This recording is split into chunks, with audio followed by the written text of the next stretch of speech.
নির্বাচন কমিশনার নিয়োগ আইন স্থগিত করে প্রধান রাজনৈতিক দলসমূহ ঐক্যমতের ভিত্তিতে অনতিবিলম্বে নির্বাচন কমিশন গঠন করতে হবে এবং আমরা একটা রোড ম্যাপ দিতে বলেছি। নির্বাচন কমিশন কবে নির্বাচন হবে সেই বিষয়ে আমরা একটা রোড ম্যাপ দিতে বলেছি।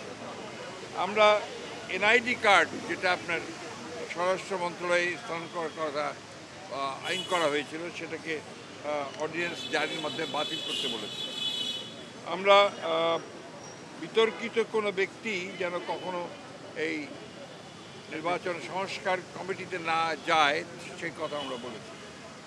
আমরা বলেছি যে ফ্যাসিস্ট সরকারের সময় প্রতারণা সাজানো ভুয়া ভোটের মাধ্যমে গঠিত সকল ইউনিয়ন পরিষদকে বাতিল করতে বলেছি এবং 14, 18, 24 সালে যে সকল নির্বাচন কমিশন ছিল তার প্রধান নির্বাচন কমিশনার এবং কমিশনার সহ তাদেরকে ভুয়া নির্বাচন, ব্যর্থ নির্বাচন, একটা পক্ষপাতদুষ্ট নির্বাচন করার অভিযোগে তাদেরকে আইনের আওতায় আনার কথা বলেছি।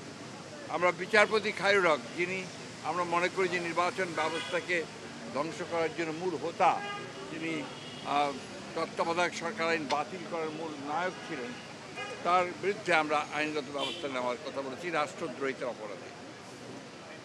আমরা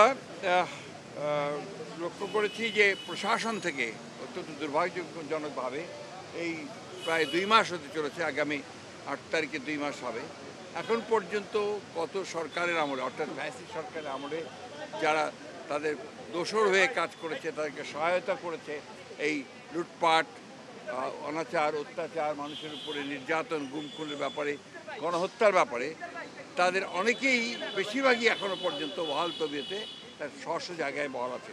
এদেরকে অবিলম্বে তাদেরকে সরিয়ে নিরপেক্ষ ব্যক্তিদেরকে এখানে আনার কথা আমরা বলেছি।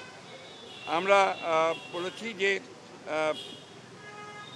আপনার জেলা প্রশাসকের ব্যাপারে আপনারা লিখেছেন, পত্রপত্রিকাগুলিতে লেখালেখি হয়েছে, সেই 59 জন জেলা প্রশাসকের মধ্যে কী করে সেটা নিয়োগ করা হলো সেটা সম্পর্কে আমরা জানতে চেয়েছি।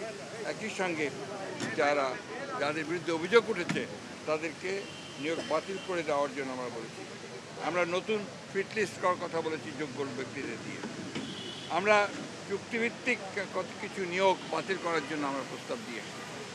আমরা বিশেষ করে এই অন্তর্বর্তী সরকারের মধ্যেও 2-1 জন আছেন যারা অন্তর্বর্তী সরকার এবং আপনার যে গণ-অভ্যুত্থান বিপ্লবের যে মূল স্পিরিট সেটাকে ব্যাহত করছে, তাদেরকে সরানোর কথা বলে এসেছি। আর আমরা যারা পদোন্নতি বঞ্চিত হয়েছে সরকারি কর্মকর্তা 15 বছর ধরে, তাদেরকে ভূতাপেক্ষ পদোন্নতি নিশ্চিত করার কথা আমরা বলে এসেছি।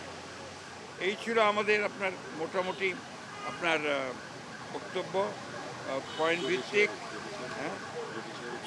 এবং আপনার বিচার বিভাগের ব্যাপারে আমরা খুব পরিষ্কার করে যেটা বলেছি সেটা হচ্ছে যে এই বিচার বিভাগে হাইকোর্ট বিভাগ, যেটা এখন পর্যন্ত কোনো পরিবর্তন হয়নি এবং হাইকোর্ট বিভাগের বেশিরভাগ নিয়োগই ছিল কিন্তু আপনার দলীয় ভিত্তিতে এবং প্রায় 30 জন বিচারককে বহাল তবিয়তে তারা কাজ করছে এখনও।